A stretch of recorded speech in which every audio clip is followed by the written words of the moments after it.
హిమాలయ తపస్వి సిద్ధయోగి గారు నిజంగా ఈరోజు యోగా దినోత్సవం సందర్భంగా మన మధ్యలో ఉండడం మన అదృష్టం. మనకి చాలా చక్కని అదృష్టంతో పాటు ఈరోజు ఒక గంట ప్రవచనం వారు ఏం చెప్పినా కానీ మనం మనసు పెట్టి వినే భాగ్యం మనకు కలుగుతుంది. కాబట్టి అన్నీ పాటిద్దాం మనము. సంతోషం స్వామి. యోంత ప్రవిశ్య మమ వాచమిమాం ప్రసుప్తాం సంజీవయతి అఖిల శక్తిధరస్వదాంనాం అన్యాస్త అస్తచరణశ్రవణద్వగాది ప్రాణాన్ నమో భగవతే పురుషాయ తుభ్యం. యా సత్ సంస్కృతి సంప్రదాయ జననీ యా సకల విద్యా ప్రసూ యా దేశస్య జనస్య సర్వవచసాంచ ఐక్య ప్రదానోద్యతాం యా వేదోపనిషత్ పురాణచయ సత్కావ్యశ్రీ ఆరాజతే సా భాషాద్యుత సదాం సదా విజయతే ఆచంద్రతారారుణం. రత్నాకరాం ధౌతపదాం హిమాలయ కిరీటినిం బ్రహ్మరాజ ఋషిరత్నాఢ్యాం వందే భారతమాతరం. అందరూ కలిసి చెప్తాం. గురుర్బ్రహ్మా గురుర్విష్ణు గురుర్దేవో మహేశ్వరః గురుర్సాక్షాత్ పరం బ్రహ్మ తస్మై శ్రీ గురవే నమః. యోగేన చిత్తస్య పదేన వాచా మలం శరీరస్యంచ వైద్యకేన యోపాకరోత్తుం ప్రవరం మునీనాం పతంజలిం ప్రాంజలి రాణతోస్మి. శ్రీ గురుదేవ దత్త అవధూత చింతన ద్రాం దత్తాత్రేయాయ నమః.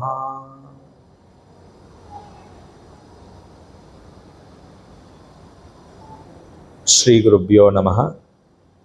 ప్రేమస్వరూపులారా, దివ్యస్వరూపులారా, ఆత్మ చైతన్య స్వరూపులారా, ఇక్కడ కూర్చున్న అందరి హృదయాల్లో భారతీయ ఋషి హృదయాలు కలిగి ఉండడం మీ అందరికీ కూడా ఒక మనస్ఫూర్తిగా నమస్కరిస్తున్నా.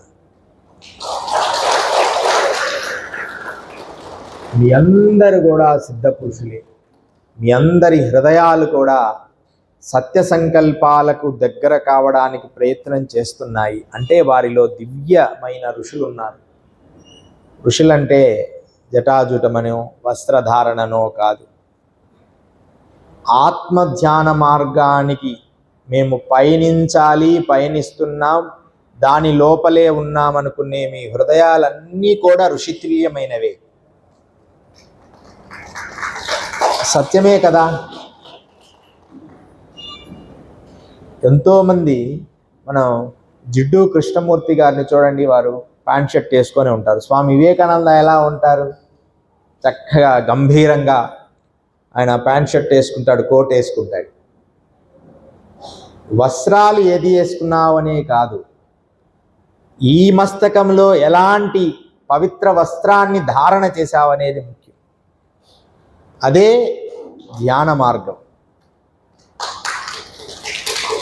అయితే ఈ ధ్యాన మార్గానికి అతి గొప్ప సూత్రం చాలామంది అంటే ఈరోజు యోగా దినోత్సవం కాబట్టి చెప్తున్నానని కాదు, కానీ ఈ పిరమిడ్ స్పిరిచువల్ సొసైటీలో అందరికీ కూడా ఈ ధ్యాన మార్గంతో పాటుగా ఉదయాన్నే ఒక అరగంట సేపు శారీరకమైన యోగా శిక్షణ నేర్చుకుంటే ధ్యాన మార్గంలో అతి తొందరగా ముందుకెళ్ళగలుగుతారు.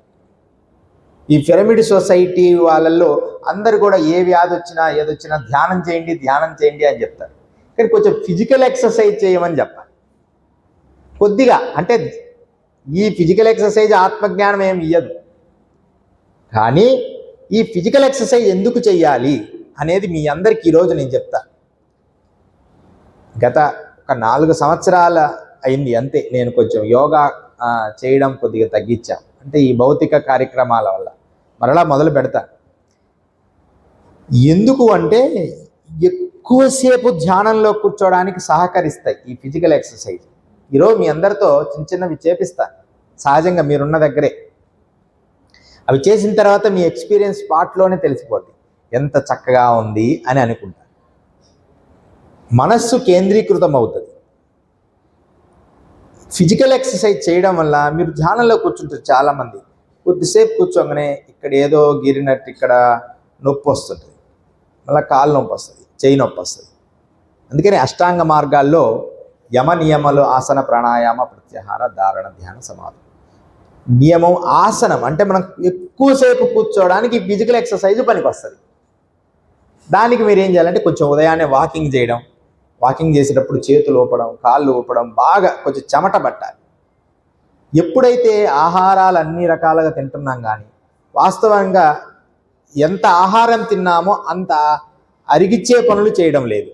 ముఖ్యంగా ఎంత ఆహారం తీసుకుంటున్నామో అది అసలు మన బాడీలో మెటబాలిజం డెవలప్ చేయడానికి ప్రయత్నం చేయడం లేదు. గురుదేవా మా పనులన్నీ అలాగే ఉంటున్నాయి, ఆఫీస్కి వెళ్ళి కూర్చోవడమే, ఆహారం తింటారు, టిఫిన్ చేస్తారు, ఆఫీస్కి వెళ్ళి కూర్చుంటారు. మైండ్తో సంబంధించిన పనులే ఈ కలియుగంలో ఉంటున్నాయి, కానీ ఫిజికల్గా సంబంధించిన పనులు చాలా తక్కువ ఉంటున్నాయి. పూర్వం ఏంటంటే ఫిజికల్గా సంబంధించిన పనులే ఉండేవి, అందరూ ఫిజికల్గానే కష్టపడాలి. ఇప్పుడు ఒక వ్యక్తికి వార్త అందియాలంటే వారి దగ్గరికి వెళ్ళి చెప్పాలి. ఇప్పుడేంది ఫోన్లో మేము వాట్సాప్ పెట్టేస్తాం. ఒక లెటర్ వేయాలంటే ఒక లెటర్ పోస్ట్ ఆఫీస్కి వెళ్ళి వేయాలి. ఇప్పుడు పోస్ట్ ఆఫీస్ అవసరం లేదు, వాట్సాప్ పెట్టేస్తాం. ప్రతిదీ కూడా మన మొబైల్తో మనం కూర్చున్న దగ్గరే అన్నీ లభిస్తుంది. అప్పుడు మన మెటబాలిజం ఎలా డెవలప్ అవుతుంది? అందుకని మీ అందరికీ అసలు పిరమిడ్ స్పిరిచువల్ సొసైటీ అందరికీ కూడా ఆ పత్రిజీ గారే చెప్తున్నారు అనుకోండి, నేను ఒకటే చెప్తున్నా, అందరూ ఫిజికల్ ఎక్సర్సైజ్ కొంచెం చెయ్యండి. అది చేసిన తర్వాత ధ్యానం చేయండి. అప్పుడు మీ అందరికీ కూడా హాయిగా ఉంటుంది.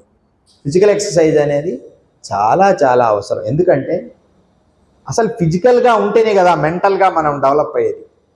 అందుకనే ఈ ఆధ్యాత్మిక విధానంలో ఫిజికల్, మెంటల్, స్పిరిచువల్, ఫిజికల్గా, మెంటల్గా, స్పిరిచువల్గా స్ట్రాంగ్ కావాలంటే ఫిజికల్గా బాగుండాలి, తర్వాత మెంటల్గా సాధన చేసుకోవాలి. ఆ రెండు కలిపితే స్పిరిచువాలిటీ అంటే ఒక ఆధ్యాత్మికత ఏదో మత సామానికి సంబంధించింది కాదు. ఒక పీస్ ఆఫ్ మైండ్, ఒక relax piece of mind of the spirituality. దానికి సహజంగా వెళ్ళిపోతారు. ఈ రెండు బాగుండాలి. దానికి మొట్టమొదటి ఫిజికలే అని చెప్పారు. నువ్వు అన్ని రకరకాల మాంసాహారాలు తిని ఇలా ధ్యానంలో కూర్చుంటే ఎంతసేపు మా ధ్యానం సిద్ధి కలుగుతుంది? అదంతా అరగక శరీరంలో రకరకాల రుగ్మతలు తీసుకొచ్చి దానికి ఉన్న డిఎన్ఏ అంతా మనకు పాస్ అయ్యి ఎన్నో ఇబ్బందులు కలగజేస్తుంది. అసలు అదే కాదు, ఒక ఉల్లిపాయలు, వెల్లుల్లిలు ఇవన్నీ తింటూ ఉంటాం. ఈ పదార్థాలన్నీ కూడా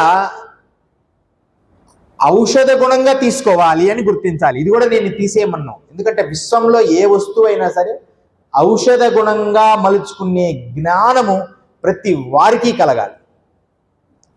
అది గురువులు చెప్తున్నారనమాట. ఔషధ గుణంగా తీసుకోవాలి. అంతేకాని దాన్ని ఎప్పుడు ఎంత పడితే అంత మనం వాడుకోకూడదు. అప్పుడేమైందంటే మీరు ఉల్లిపాయ, వెల్లుల్లి ఎక్కువ తిన్నారనుకో, ధ్యానం చేసినప్పుడు చిమచిమలాడుతుంటుంది ఒళ్ళు. ఇక్కడ ఏదో కరిచినట్టు ఉంటుంది, చూస్తే ఏమీ ఉండదు. ఇక్కడేదో కుట్టినట్టు ఉంటుంది, చూస్తే ఏముండదు. దేనికి వస్తుంది తెలుసా? ఉల్లిపాయ వెల్లుల్లి తిన్న వాళ్ళకి అలాంటి సిమ్టమ్స్ వస్తుంది. కొంచెం ఎక్కువ వంకాయ తిన్న వాళ్ళకు కూడా అలాంటి సిమ్టమ్స్ వస్తుంది. మరి హాయిగా కూర్చుంటారు, అక్కడ ఏదో గీరినట్టుగా ఉంటుంది. ఇలాంటి పదార్థాలన్నీ కూడా మనం కొంచెం తగ్గించాలి. ఆత్మ సాధనకు వచ్చేవాళ్ళు ఎక్కువగా ఫిజికల్ యాక్టివిటీస్ చేయాలి. అప్పుడే మీరు మానసికంగా అభివృద్ధి చెందుతారు. ఇదంతా ఒక ఘట్టం. ఇప్పుడు మీ అందరికీ తెలియజేసేది యోగము అంటే ఒక కలయిక అనేది మనం తెలుసుకోవాలి. యోగము అంటే ఒక కలయిక. దేనికి కలయిక? ఆత్మతో అని, ఇంకో దాంతో అని, లేకపోతే మనసుతోనని కాదు. అసలు యోగము దేంతో కలయిక తెలుసా? శ్వాసతో కలయిక. యోగం అనేది శ్వాసతోనే కలయిక. ఏ యోగము చెప్పినా పతంజలి ఏం చెప్పారంటే 196 యోగములు ఆయన రచించారు. ఆయన సంస్కృతంలో ఎన్ని యోగాలు? 196 యోగాలు ఉన్నాయి మన భారతీయ సనాతన ధర్మంలో. ఎందుకు గురువుగారు ఇన్నెందుకు? ఒకటి ఉంటే సరిపోదా అంటే, ఎవరి దేహానికి తగినది వారికి. అందరూ అన్ని నచ్చరు కదా. ఒకరు మజ్జిగన్నం ఇష్టం, ఒకరికి పెరుగన్నం ఇష్టం, ఒకరికి వంకాయ కూర ఇష్టం, ఒకరికి చామదుంప ఇష్టం, ఇంకొకటి పాలకూర ఇష్టం, ఒకరికి ఒట్టి అన్నమే ఇష్టం, ఒకరికి అసలు అన్నమే ఇష్టం ఉండదు, రొట్టె ఇష్టం. ఏది తిన్నా తీర్చేదేమిటి? బ్రహ్మము కూడా అలాంటిదే. ఈ చైతన్యమైన దర్శనాన్ని పొందడానికి ఒక్కొక్కరు ఒక్కొక్క రూపములో బ్రహ్మాన్ని ఆరాధిస్తారు. అందుకని 196 రకాలు ఉన్నాయి. దాంట్లో సిద్ధకల్పము అని, సిద్ధ వైద్యము అని, సిద్ధ ధ్యానము అని, తర్వాత క్రియాయోగమని, తర్వాత హఠయోగమని, తర్వాత రకరకాల దాని పేర్లు, పవర్ యోగా అని రకరకాల పేర్లు పెట్టి, శాంభవి ముద్రలని రకరకాల పేర్లతో 196లోనే ఇవన్నీ ఉంటాయి. ఏదో ఒక దాంట్లో ఉంటాయి. మరి గురుదేవ ఏదంటే అది ఆచరించవచ్చా అంటే అలా ఆచరించకూడదు. ఎందువల్లంటే దాంట్లో పరిపూర్ణుడైన వాడిని వెతుక్కోవాలి. ఇప్పుడు ప్రతి వారు ఈ మొబైల్ చూసి అందరూ పరిపూర్ణలైనట్టే మాట్లాడుతున్నారు. మొబైల్ చూసేది అది బాగా రికార్డ్ చేసుకొని అది బ్రెయిన్లో అదే చెప్తుంటారు, వల్ల వేస్తుంటారు. టేప్ రికార్డులో విని బయటకు వల్ల వేస్తుంటారు. అది మనకు తెలిసిపోతుంది. ఎందుకంటే అనుభవ జ్ఞానానికి ఎంతో ఎక్స్పీరియన్స్ ఉంటుంది. అది ఎక్కడ ఉన్నది అని మీరు హృదయాలను పరీక్షించుకొని 1కి 6 సార్లు, 1కి 10 సార్లు ఆ గురువును ఆశ్రయించి వారి దగ్గర అనుభవపూర్వకమైన విద్య నేర్చుకోవాలి. అప్పుడు మీరు గొప్ప యోగులు, గొప్ప సిద్ధ పురుషులు, గొప్ప శక్తులుగా పూర్ణమయం అవుతారు. ఎందుకు నేను పూర్ణమయమైన అంటే ఆల్రెడీ మీరు సిద్ధ పురుషులే. జస్ట్ ఆ పూర్ణమయం కావడానికి ఆ గ్లాస్కి పట్టిన మసిని తుడుచుతున్నాం అంతే. ప్రతి జీవములో చైతన్యం ఉంది, ప్రతి హృదయంలో చైతన్యం ఉంది. అది ఉండబట్టే మనందరం ఈరోజు ఇక్కడ కలవగలిగాం. అందరం ఒక చెట్టు దగ్గరికి కలవగలిగాం, ఒక వృక్షాన్ని ఆశ్రయించాం. ఆ వృక్ష నీడలలో మనం సేద తీరుతున్నాం. ఆ వటవృక్షంలో ఉన్న పండ్లను తింటున్నాం. ఆ వటవృక్షమే మనకు నీడను కలగజేసింది, మంచినీటిని సహకరించింది, నీటిని సహకరించింది, పండ్లిచ్చింది, కాయలిచ్చింది, నీడనిచ్చింది, సేద తీర్చింది, నిద్రపుచ్చింది, అంతా ఆనందింపచేసింది. అలాంటి వటవృక్షమే మనకు బ్రహ్మర్షి పత్రిజీ. ఇంతకంటే గొప్ప రహస్యం మరొకటి లేదు. అలాంటి వటవృక్షం నా భూతో నా భవిష్యతి. ఎందుకంటే మేము యుగాన్ని అంటే యుగాలు, ఎందుకంటే గొప్ప విషయాన్ని కాదు, పత్రిజీ ధ్యాన మార్గములోకి నా బాల్యం నుంచే ఇది మొదలు పెట్టాను కాబట్టి వారు మొదట సంచారం చేస్తున్న ముందు నుంచే పరిచయం గురువుగారు. మేము ఒక అడవిలో చాతుర్మాసం చేస్తుంటే గురువుగారు వచ్చారు. అంటే అప్పుడు ఒక అంబాసిడర్ కారు ఉండేది. అప్పుడు కర్నూలులో ఇంకా కట్టలేదు, సెంటర్ కట్టలేదు అప్పటికి. ఇంకా వారు తిరుగుతూ ఉన్నారు. ఎవరైనా సిద్ధపురుషులు ఉన్నా ఆ ప్రాంతానికి వచ్చి ఒక 30 మంది ఉన్నారంటే అక్కడ ధ్యాన మార్గానికి వచ్చేవాళ్ళు. రేపు వస్తామండి అంటే ఆ అంబాసిడర్ కారులో వచ్చి అందరితో అక్కడ బోధన చేసి 50 మంది ఉన్నా, 30 మంది ఉన్నా, 20 మంది ఉన్నా, ప్రతి పల్లెటూరు పల్లె ప్రతి విషయాన్ని అన్ని క్షుణ్ణంగా తిరుగుతూ వారికి బోధిస్తూ ధ్యాన యజ్ఞాన్ని చేస్తున్నప్పుడు ఇక్కడ ఎవరో ఒక అబ్బాయి ఇక్కడ సాధన చేస్తుంటారండి అంటే చూడడానికి వచ్చారు పత్రిజీగా. అప్పటికి మౌనం ఉన్న చాతుర్మాసంలో వచ్చారు. అప్పుడు మౌనము పద్మాసనం అప్పటికి ఇంకా పద్మాసనం వేసుకునే ఉండేవాడు. బాల్యం నుంచి కూడా ఈ చిన్ముద్ర ఎన్నో సంవత్సరాలు ఇలా పట్టుకొనే ఉండేవాడు. 10 సంవత్సరాల వరకు చిన్ముద్రే, బాల్యం నుంచి కూడా ఇదే మార్గం. అప్పుడు ఇలా ఇలా అయిపోయారు. ఇలా నమస్కరించాను. కొద్దిసేపు ఏదో అబ్బో ఈయన చాలా సిద్ధపురుషుడయ్యా అదేదో చెప్పారు, ఆయన ఏదో ఆశీర్వాదంగా. తర్వాత వారు వెళ్ళిపోయారు. నేను తర్వాత మరలా హిమాలయాలకు వెళ్ళిపోయాను. నా 11, 12వ సంవత్సరం నుంచి చాతుర్మాసం మొదలుపెట్టాను. చాతుర్మాసం అంటే ఏంటంటే ఒక్కొక్క కొత్త స్థలంలోకి వెళ్ళడం, ఆ గ్రామ ప్రజలకు ఊరవతల ఏదన్నా ఒక చిన్న కుటీరాన్ని నిర్మించడం, అక్కడ ధ్యాన మార్గంలో ఉండడం, వచ్చిన వాళ్ళకి ధ్యాన బోధనలు చేయడం, ఏదైనా మంచి చెడు శివుణ్ణి ఆరాధించండి, పూజలు చేయండి. తర్వాత 4 నెలలు కాగానే మరలా భారత యాత్రకి వెళ్ళిపోవడం. ఇలాంటి రోజులు అవి. సరే, మనం ఈ సాధన గురించి వద్దాం. అందుకని అలాంటి వటవృక్షము కింద మనం సేద తీరుతూ ఎన్నో అసలు ఒక పత్రిజీ శకము అని చెప్పుకునే స్థాయికి పత్రిజీ తీసుకొచ్చారు. పత్రిజీ శకము అంటే ప్రతి 100 సంవత్సరాలలో ఒక గొప్ప సిద్ధపురుషుడిగా జన్మిస్తుంటారు. అలాంటి సిద్ధపురుషుల్లో ప్రథమ స్థానంగా పత్రిజీ ఉన్నారు. ఎందుకు గురుగారు ఎలా చెప్తారు? వచ్చిన వాళ్ళందరూ పొగడ్డానికి కాదు, ఇది పొగడ్త కాదు, సత్యమే.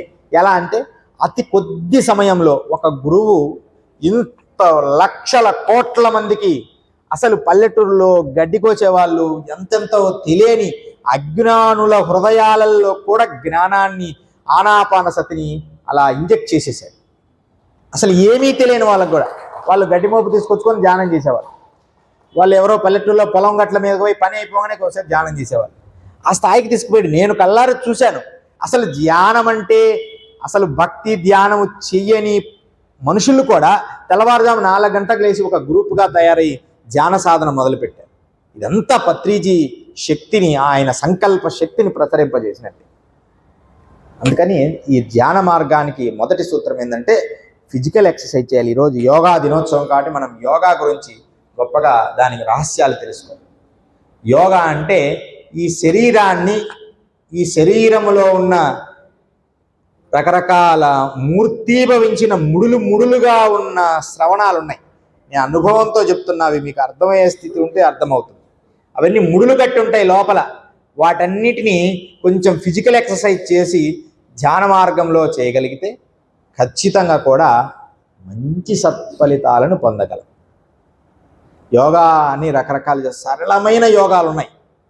వాటిల్లో యోగముతో పాటుగా ప్రాణాయామాలు, కపాలభాతి, భస్రిక ఇవి ఎంతో మీకు సహకరిస్తాయి.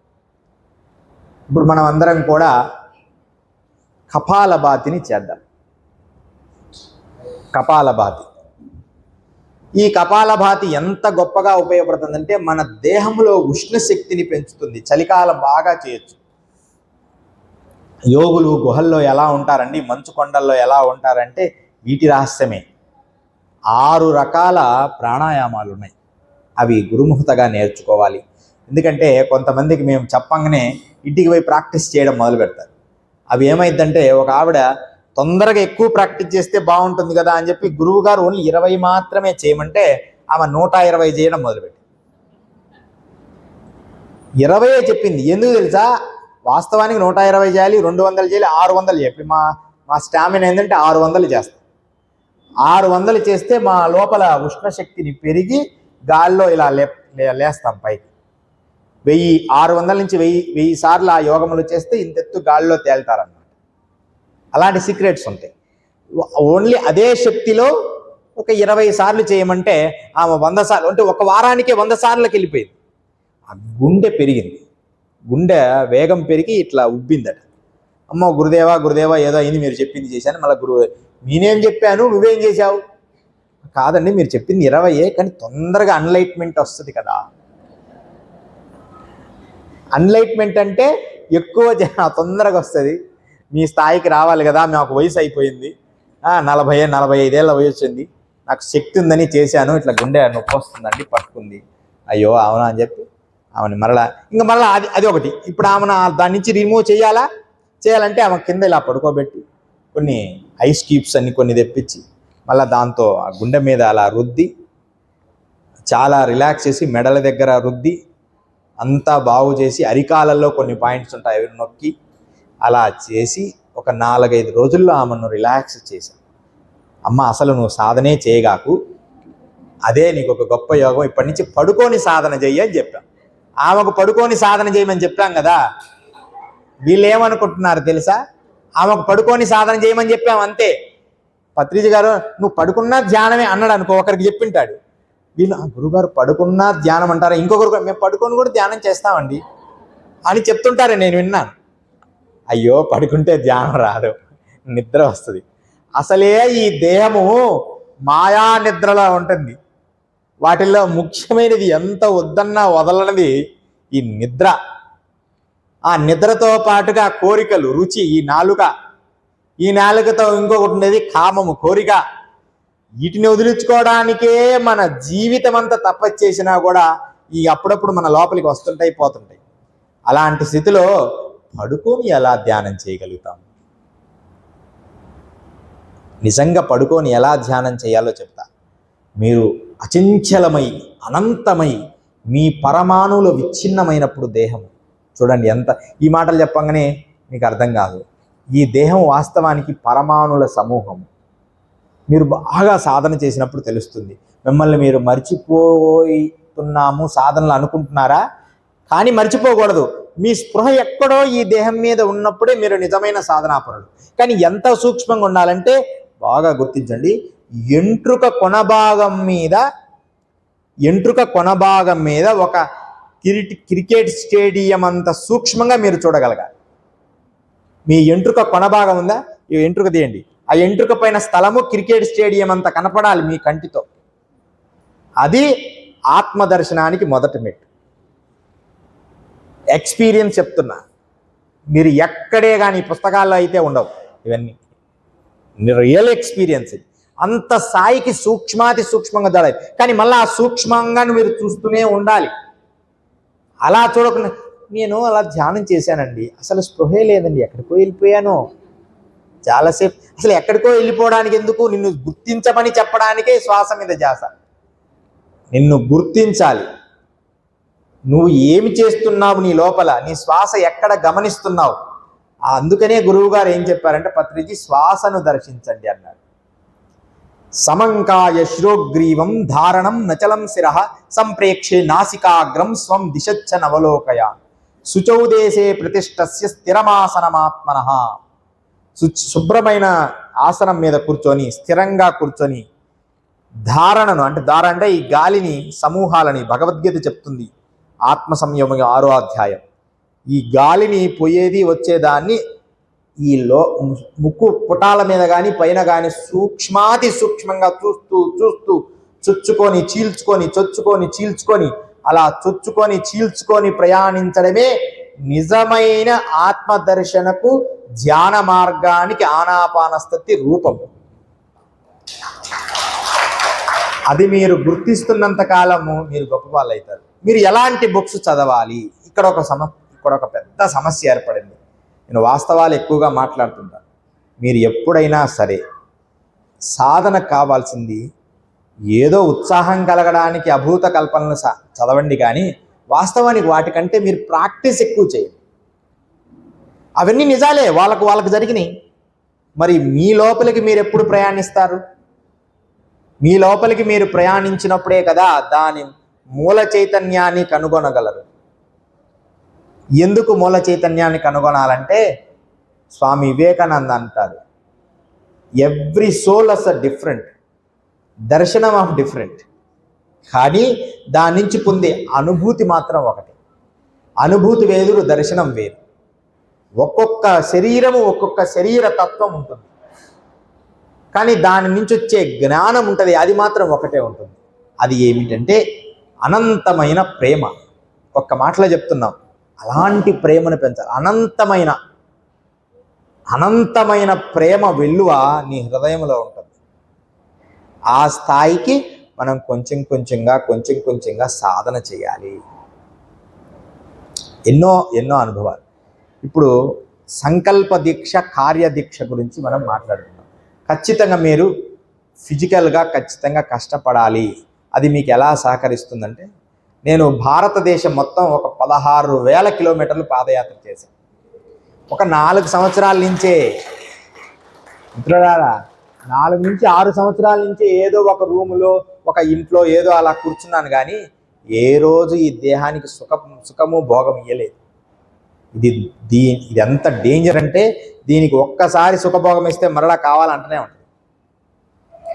దాన్ని చాలా జాగ్రత్తగా పరిశీలించాలి. ఈ 6 సంవత్సరాల నుంచే కొంచెం గురువు చెప్పిన మాటల ద్వారా, నానా ఇంకొంతకాలం రెస్ట్ తీసుకో, అలా ఉండు నాయన అని ఒక 18 సంవత్సరాలని చెప్పారు. అందుకని భౌతిక జగత్తు, భౌతిక మాయ, భౌతిక జీవనంలోకి రావాల్సి వచ్చింది. దాంట్లో 4 సంవత్సరాలు గడిచాయి అంతే. సంకల్ప దీక్ష కోసం ఎందుకు 16,000 కిలోమీటర్లు తిరిగారు? మీకు చెప్తున్న గురు శక్తి గురించి చెప్పాలి. ఈరోజు చాలా మళ్ళా కొత్త విషయాలు చెప్తున్నా, ఎవరికి చెప్పని విషయాలు. నేను నా లైఫ్లో ఎవరికి చెప్పలేదు. ఇది అది మామూలుగా జనరల్గా పిల్లలకి దగ్గర ఉన్న వాళ్ళకి చెప్పాను. కానీ ఏం చెప్తామంటే, గురువు దగ్గర నేను హఠయోగ సిద్ధిని, గాల్లో తేలడము, నీటి లోపలికి వెళ్ళి ధ్యానము చేయడము, అలా కొన్ని సంవత్సరాలు శిక్షణ పొంది, ముందు గురువు శిక్షణలో 8 సంవత్సరాలు గురుసేవ తర్వాత నాకు విద్య నేర్పించారు. 8 సంవత్సరాలు గురు సేవే. ఒక్క మంత్రము లేదు, ఒక్క యోగము లేదు, ఏమి చెప్పేది లేదు. వంట రూమ్లోకి పోయాం, రసోయికే మే సోజావు, రసోయికి మే సాఫ్ కరో, రసోయి మే అంటే వంట చేయి. ఇదే పని నాది. వంట రూమ్లో పోయి వంట చేసి పెట్టడమే, ఏదో రొట్టెలు అవి కిచిడి చేయడం, అంతే తప్ప ఏ రోజు విద్య నేర్పలేదు. ఎవరైనా వచ్చినా వాళ్ళని పంపించి వాళ్ళని సపరేట్ కూర్చోబెట్టి చేసేవారు. ఇలా ఎన్నో సంవత్సరాల తర్వాత నాకు విద్య నేర్పి అంతా సిద్ధులు, గాలిలో తేలి ఎన్నో ఇంకన్నీ చాలా, అదే ఒక కథ. అన్నీ వచ్చిన తర్వాత మిత్రులారా, ఒకానొక వయసు వచ్చిన తర్వాత గురువుగారు అన్నారు, నానా ఇట్రా నానా. అప్పుడు నా మొదటి పేరు ప్రణవ చైతన్య, బ్రహ్మచారి నామం. రెండో పేరు ప్రణవ యోగానంద, యోగ సాధన ఎక్కువ చేశాను కాబట్టి. అక్కడి నుంచి అదే పేరు కొనసాగింది చాలా సంవత్సరాలు. దాని తర్వాత హిమాలయాల నుంచి నేను నర్మదా అంటే భారత పర్యటనకు వచ్చినప్పుడు పూర్ణానంద సరస్వతి ఆశ్రమం ఒక ఉంది తపోవనం దగ్గర, అక్కడ శ్రీ స్వామి సిద్ధయోగిగా మారింది. అట్లా గురువుల దగ్గర సేవ చేసిన గురువుగారు పిలిచి, నానా నీకు ఒక విషయం చెప్పాలి అన్నారు. మీరు చూడండి, మామూలుగానే చెప్తున్నా అనుకోకండి, మీరు సీరియస్గా మీరు దీని లోపల ఉన్న అంతరార్థం తెలుసుకోండి. గురువు ఎలా ఉంటారు? నానా నీకు ఒక విషయం చెప్పాలయ్యా. ఏంది గురుదేవా చెప్పండి అంటే, నానా నేను ఇక్కడి నుంచి పంపించేస్తున్నాను అన్నాడు. సరే, ఎందుకు గురుదేవా, ఏమైనా పొరపాటు అయిందా ఎందుకు అని. కాదు నాన్న, నువ్వు భారత పర్యటన చెయ్యాలి. సరే చేద్దాం గురుదేవా, ఇక్కడ వరకు బాగానే ఉంది, చేస్తాను గురుదేవా. అయితే నీకున్న దివ్య శక్తులన్నీ నేను తీసేసుకుంటున్నా. సరే, నువ్వు నేర్పించినయే కదా, తీసుకుంటే తీసుకోండి. సరే, అయితే ఇప్పటి నుంచి నీకు హెల్ప్ కూడా చేయదు. అంటే నీతో మాట్లాడను, నిన్ను చూడను, నీకు హెల్ప్ చేయను అంటే ఎవరికైనా ఏమనిపిస్తుంది? బాధ అనిపిస్తుంది. ఈ మిగతా అన్నీ ఓకే, అవి ఈరోజు ఉంటాయి పోతాయి, ఎనర్జీ లెవెల్స్ ఈరోజు ఉంటాయి. ఒకరోజు అంటాడు కూర్చొని, గురుదేవ్ అసలు ఎంత ఎనర్జీ లెవెల్స్ వస్తున్నాయో తెలుసా నాకు అంటాడు. ఒక వారం తర్వాత, అయ్యో అంత సాడ్గా ఉంది ఈ మధ్య అంట. అంతే లైఫ్. అప్ అండ్ డౌన్స్ ప్రతి మనిషిలో జరుగుతూనే ఉంటాయి. అవి ఏమి ఉండనే ఉంటాయి, పవర్స్ వస్తాయి పోతాయి. మరి గురువే అసలు మాట్లాడంటే బాధ కలుగుద్ది కదా, అంటే నీతో మాట్లాడాలి అంటే అదేంది గురుదేవ. సరే ఎందుకు అంటే, నువ్వు కొన్ని కర్మలు అనుభవించాల్సింది ఉంది. మరి ఏం చేయమంటావు? ఏం చేయాలి గురుదేవ అంటే, నువ్వు భారత పర్యటన చేయాలి. అప్పుడు కాదు, ఏం కర్మలు అనుభవించాల్సి ఉందన్నాడు. అయితే అప్పుడు ఏమన్నా అంటే గురువుగారితో, గురుదేవ సరే నాకు సహాయం చేయకపో, నాతో మాట్లాడకపోయినా పర్వాలేదు, ఏదన్నా ఒక సలహా ఇవ్వండి మీరు అని అడిగా. ఇప్పుడు నేను ఏం చేయాలి? సలహా అంటే ఆయన కరెక్ట్గా ఇస్తాడు కదా. అప్పుడు ఏమన్నాడు తెలుసా ఆయన? 16,000 భారత పర్యటన చేయి, 16,000 కిలోమీటర్లు అన్నాడు. ఇది సలహానా? ఎవరైనా మీరు 16,000 కిలోమీటర్లు తిరుగుపో నేను చెప్తున్నా అంటే నువ్వేమంటావు?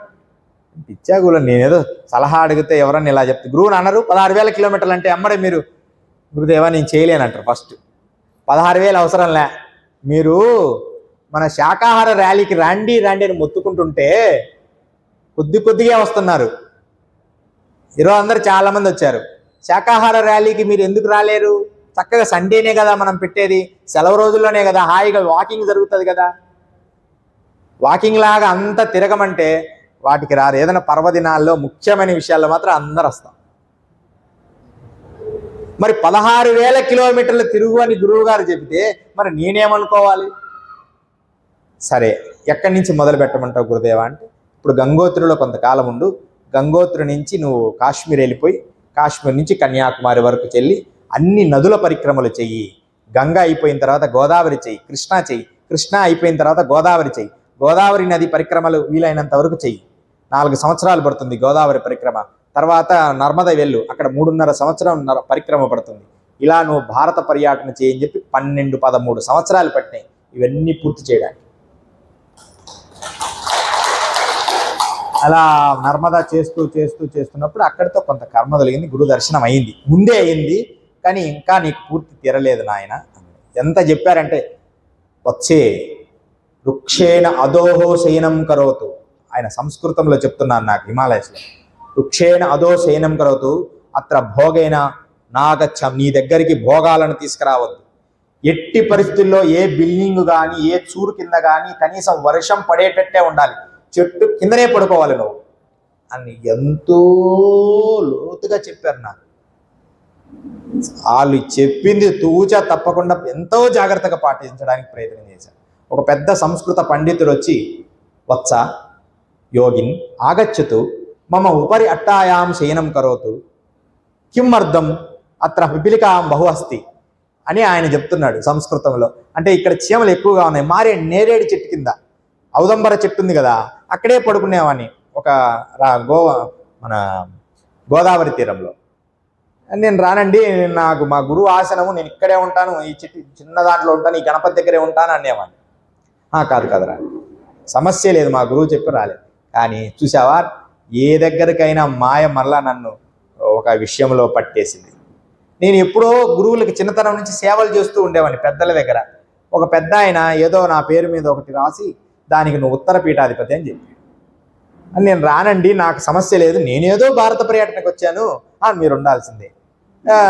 సరే, నేను ఒక కుటీరంలో మామూలుగా ఉంటానని చెప్పాను. అంటే గురువు మాట అక్కడ ఉన్నా సరే దాంట్లో ఒక మంచి కార్యం చేయబోయా, మంచి కార్యమే, అదేదో ఉందట కదా సర్వాంగం ఏదో చేపియండి అని చెప్తే, ఈయనను అనవసరంగా తెచ్చుకున్నా, ప్రతిదీ మమ్మల్ని అడుగుతున్నారు అని మళ్ళీ మొదలుపెట్టారు. చి అని చెప్పి ఒక పెద్ద ఉస్మానియా యూనివర్సిటీ ఒక ప్రొఫెసర్ ఉండేవాడు, 96 ఏళ్ళు ఉంటాయి, ఆయన మంచి మిత్రుడు అనమాట, అమరేశ్వరం రాజేశ్వర శర్మ. చాలా చిన్నప్పటి నుంచి పెద్దల దగ్గర, అన్నదాన చిదంబర శాస్త్రి పెద్దల దగ్గర బాగా వెళుతూ వారి దగ్గర ఈ సంస్కృతము సాహిత్యాలు నేర్చుకునేవాడు. వీళ్ళని అడుగుతా సలహా ఏదైనా. అప్పుడంటే ఆయన ఒక మాట అన్నారు, ఆయన నువ్వు యోగివి, తడిగుడ్డ పిండి దులిపి వెళ్ళిపోతుండాలి, నీకెందుకు చెప్పావు వినలేదు, వెళ్ళిపో. ఇంకా అమ్మయ్యా గురువుగా పెద్దలు చెప్పారుగా, అక్కడి నుంచి మరలా బయలుదేరి అలా భారత నర్మద వెళ్ళినప్పుడు నర్మదలో స్వామి సిద్ధయోగిగా మారి అలా భారత పర్యటన చేస్తూ వచ్చాను. ఎందుకు చెప్పానంటే ఇవన్నీ కథ మొట్టమొదట మీ అందరికీ ఏదో అలా కూర్చొని అలా చేస్తే కాదు, డెడికేటెడ్గా గురువు ఏమి చెప్పాడో అది చేసుకుంటూ వెళ్ళిపోవాలి. సీరియస్గా లోతుల్లోకి మీరు సాధన చేయాలి. ప్రతీదీ కూడా లోకహితార్థం జీవించాలి, లోక కళ్యాణానికి మీరు పాటుపడాలి. మీ అందరూ కూడా ఋషితుల్యులే, ఖచ్చితంగా ఋషులే మీరందరూ కూడా. మీరు అనుకుంటారు భౌతికమైన కోరికలు ఇంకా ఉన్నాయండి అని. అయ్యో, అవి నీవు ఈ దేహంతో వచ్చినందుకు ఉన్నాయి. దేహానికి ఆత్మకు సంబంధం ఉందా? నీ లోపలి భాగము. దేహానికి శ్వాసకు సంబంధం ఉందా? నీ లోపలి భాగము. నీ బుద్ధికి నీవు దేహం తీసుకున్నందుకు నీ పిల్లలకు బాధ్యత, నీ భర్తకు బాధ్యత, ఎన్ని బాధ్యతలు, వాటిని నిర్వర్తించు. కానీ ఆత్మ చైతన్యానికి వీటికి ఏమీ అంటవు. ఇది యథార్థ సత్యం. ఆత్మ అనేది దేనికి అంటబడదు, అది శుద్ధమైనది, శుద్ధ సాత్వికమైనది, ఇంకా సాత్వికము అయినది. అలా మీరు ఆత్మ సాధనలోకి అడుగులు వేయండి, ఆత్మ విద్యను అభ్యసించండి. దానికి మొదట ఫిజికల్ ఎక్సర్సైజ్ చాలా అవసరం. ఎందుకు ఫిజికల్ ఎక్సర్సైజ్ అవసరం అనేది ఇప్పుడు మీ అందరికి చూపిస్తా. కొంచెం అంటే నేను చూపిస్తాను, ఇలా చూడండి.